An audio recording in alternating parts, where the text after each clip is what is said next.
trying not to have any sharp points here.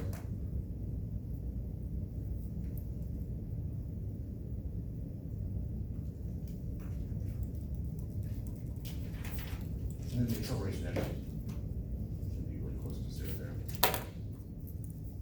And it looks something like that.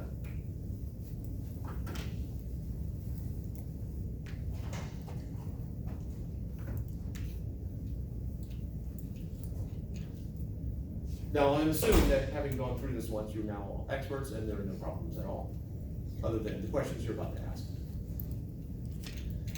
If you're thinking, I'm not sure I understand that, if you look at the old tests, go towards the back, you'll find a problem like this, sketch it out, show it to me.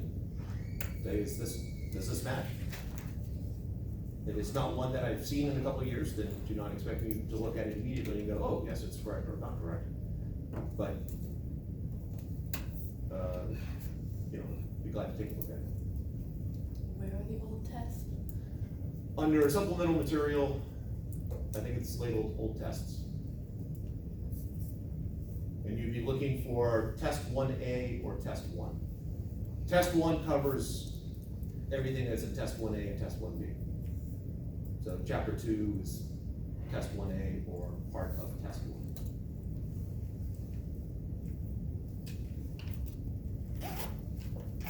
Other questions?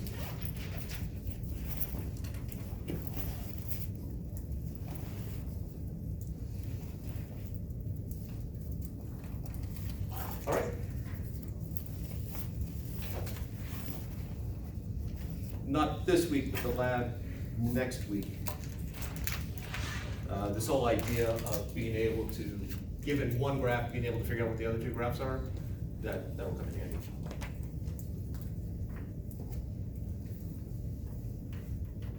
Do you happen to have a stapler? Yes. It might even work. Or even stable.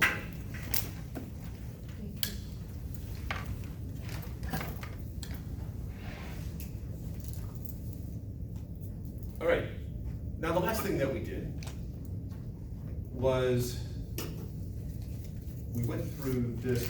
Oh, that's what we did at the very end. We did that at the very end. Okay. I know what you're thinking though. All of this is great, but where's the math? We haven't had to use a calculator once. Well, you're in luck. Let's do some math. What if you don't have, oh wait, I do. Never mind. I will mind sometimes, but I will not mind just short term.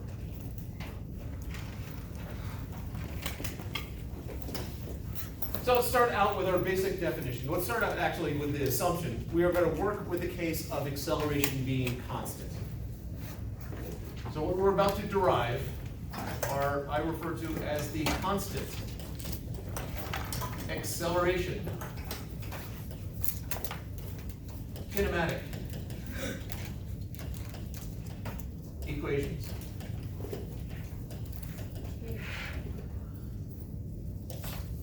So I can shorthand it as K. I'm the only, if you go to another physics instructor or a physics student from someone who has not had any, and you refer to the cake formulas, they'll have no idea what you're talking about.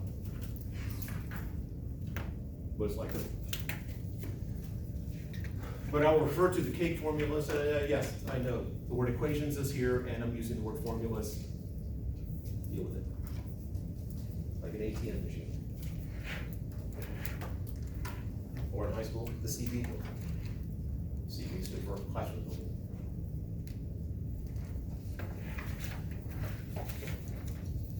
All right, so we'll start out, if acceleration is constant, then the average acceleration and the instantaneous acceleration are the same.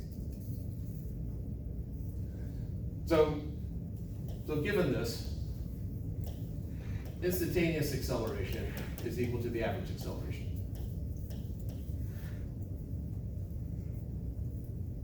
Despite what some students have told me in tests. So my formula for the average acceleration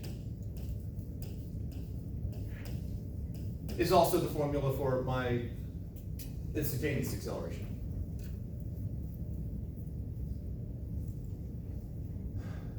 Now, different textbooks do this slightly differently, and different instructors do it slightly differently. Putting in the delta t is appropriate here, but also you can get away with just a t, and this is the reason why. I know that delta t is t final minus t initial. In essence, it's how much time what was the time duration of whatever the activity was. If we assume that the initial time is 0, so we start the stopwatch at the beginning of the problem and set that equal to 0, then the change in time is just whatever the final time is, and since I have only one t here, I can just drop the f. And so I can also write this as delta v over t. You'll find some textbooks do the same thing with position and displacement. They assume that the origin and the starting point are the same, in which case you can get away with treating them interchangeably and just use x vector as for displacement as well. I tend not to do that. But with time, I do. Why? Usual chocolate scars. Questions? All right. So doing that, I'm going to multiply both sides by time just to get rid of my fraction there. So I have acceleration times time is equal to my change in velocity, which is my final velocity minus my initial velocity. If I solve for my final velocity, I get my initial velocity minus the acceleration. That's supposed to be an I there.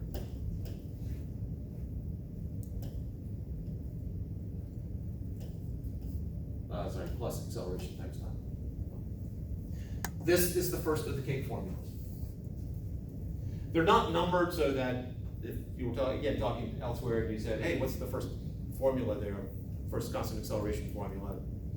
It's the first one that's derived in most textbooks, but it's not numbered like Newton's laws are. Newton's third law is the same no matter where you are. The first constant acceleration equation, that would be confusing, but it's the first one we derived.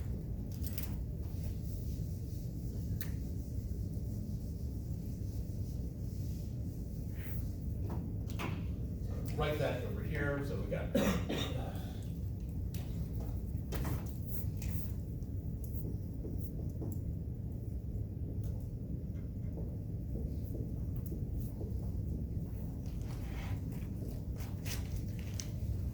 now, obviously, in test situation, your mind might blank, and you're thinking, oh my gosh, I can't remember any of them.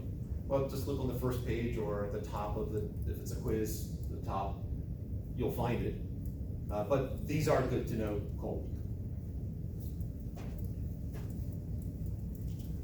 Other ways of writing the exact same equation to mean the exact same thing. If we're starting time at time is equal to 0, this is the velocity at whatever the time t is. So I could also write it just as my velocity is equal to my initial velocity plus acceleration times time. That is also perfectly acceptable. I think that's the way your textbook does it. Instead of a subscript I, which I've went back and forth for a long time, sometimes even going between two equations, switching that subscript. Sometimes you'll see it as v sub 0 or v sub o plus at. So that means the exact same thing. And you could also write it as v sub I plus a delta t if you're so inclined. So the first, this could be VF or just plain V. The second one is VI or VO, and T is either T or delta T. They all mean the exact same thing. They're just, I tend to write it this way. I suspect that's what in this case, is VO V0 or VO as an overall? It would not be overall. It would be VO as in original, or V0 as in this velocity at time is equal to 0. So it is O. Or 0. Okay.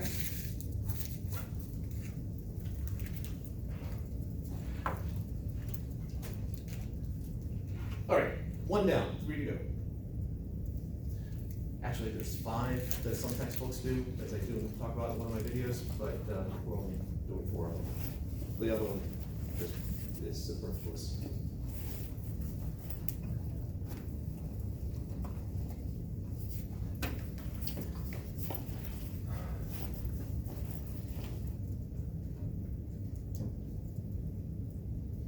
I know that, well, actually, let's just do a specific case here. Let's see, so if I have time 0, that's in seconds, and my velocity in meters per second, and let's say this starts out at 30 meters per second. If my acceleration is negative, let's simplify this, negative 5 meters per second squared. So one-dimensional motion, I can get away with just plus and minus to describe direction. It starts out going in the positive direction, but it has a negative acceleration, so it's going to slow down, at least until it stops and turns around, then it'll speed up. This negative 5 meters per second means that my velocity is going to change negative 5 meters per second every second. So after 1 second, it's now 25, after 2 seconds, it's now 20, and so on. Now we'll take it out to 12. Now let's take it out to 8, 4, 5, 6, 7, 15, 10, 5, 0, negative 5, negative 10.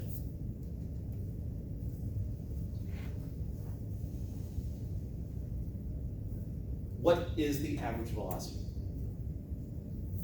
Negative 5 per second. Negative 5 meters per second specifically. And how'd you get that?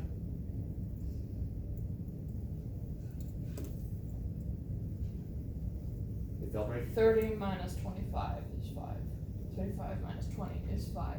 Each second passes, Oh, you're that's- gaining 5 meters. The change is negative 5 every second. Yes. Yeah, that's not the average velocity. Average, how do you find averages? Me. Okay, so what's the average?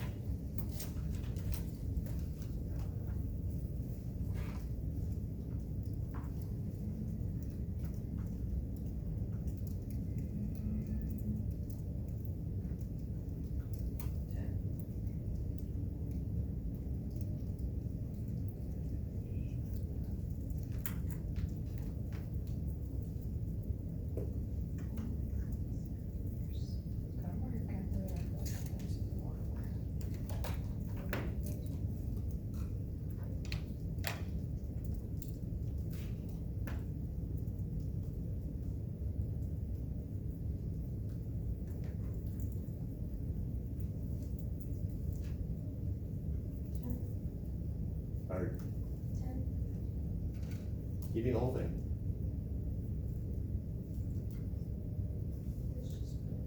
Yeah, it's, Oh, 10 meters per second. yeah, there we go. Yeah, it's 10. I think probably that's what you said very quietly before.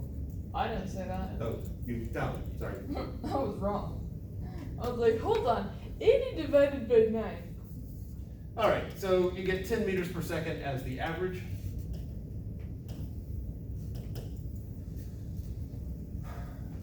Well, what's special about every second? We could just do every 2 seconds. So if I just get rid of all the odd ones, so now I'm looking at every 2 seconds. If I add them up, I get now 50, 60, 50 divided by 5, I get 10 again. But what's special about every 2 seconds? Why not every 4 seconds? Now let's see, I've got 30 plus 10 minus 10, so I've got 30 divided by 3, which is 10 again. Well, come to think of it, what's so special about every 4 seconds? Why not every 8 seconds? I can just average 30 and negative 10. If acceleration is constant, the average velocity, so again, constant acceleration, the average acceleration, or average velocity, is my initial velocity plus my final velocity divided by 2.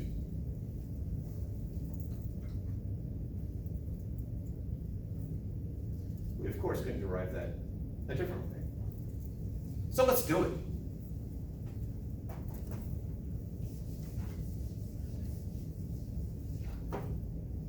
If acceleration is constant, my velocity graph looks like a line. So if I have a velocity time graph, That's my initial velocity. And at time t, that's my final velocity.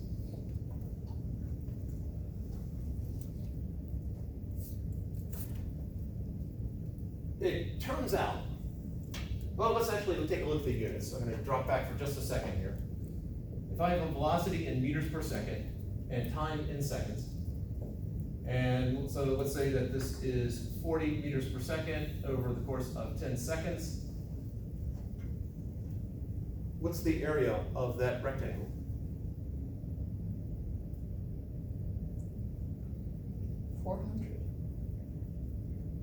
No. 40 Yeah, times. wait, What's it's not, that? it is.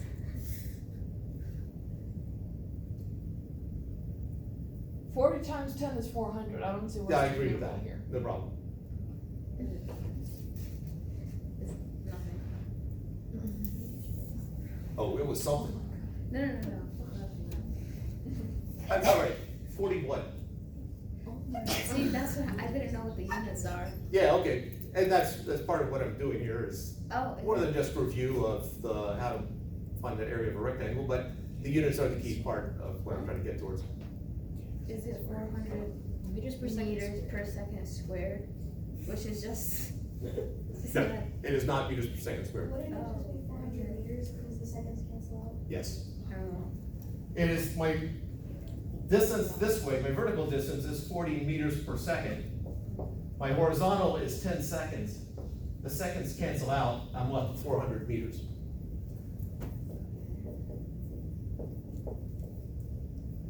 That would be my displacement.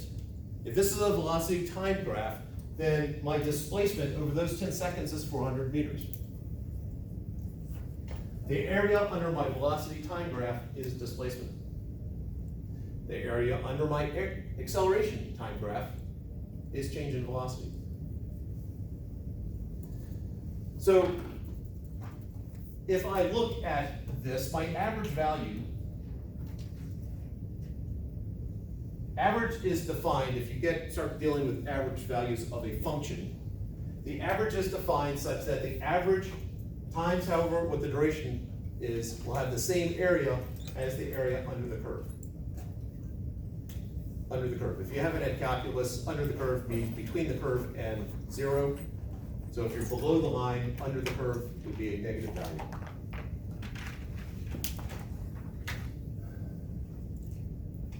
So this is my average velocity. I'm going to drop my vector symbols just because I'm going to be writing a bunch of stuff here. So I'm claiming that my average velocity times time is equal to the area of my trapezoid. Well, what's the area of a trapezoid? All right. So my rectangle is VIT plus my triangle, 1/2 base times height, which is VF minus VI. I can factor time out or divide time out. And so I have VI plus 1/2 VF minus 1/2 VI, which is 1/2 VF plus 1/2 VI. And I'm left with my average velocity is VI plus VF over 2. The beautiful thing about this is we can approach it from several different ways to get the exact same answer. So if you're of the mind to do it on a test or quiz or just in life in general, try it multiple ways, you should get the same answer. If you do get the same answer, you probably feel pretty good. If you don't get the same answer, well then you get to decide where the mistake was and how much time you want to spend trying to figure it out.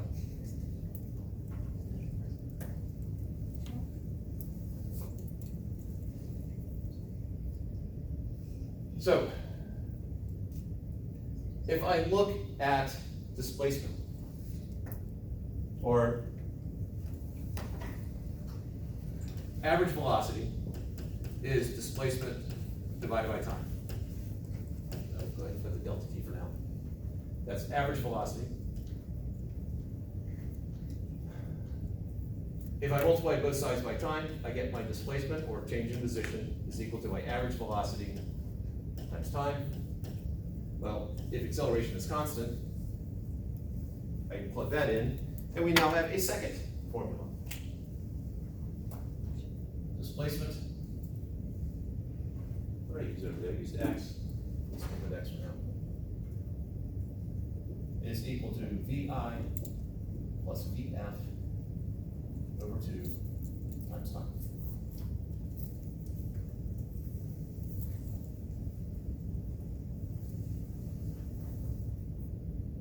Questions to here?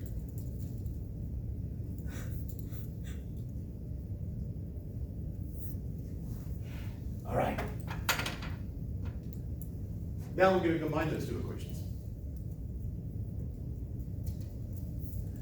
So I have a formula for VF in the first equation, which I'm then going to put into the second equation. So my delta X is equal to VI plus AT over 2 times time. On top there, I get 2 VI plus AT over 2 times time, which is VI plus 1/2 AT times time. Distribute the time, and we end up with delta X is equal to VI times time plus 1/2 AT squared. And there we have the third of the gate formulas.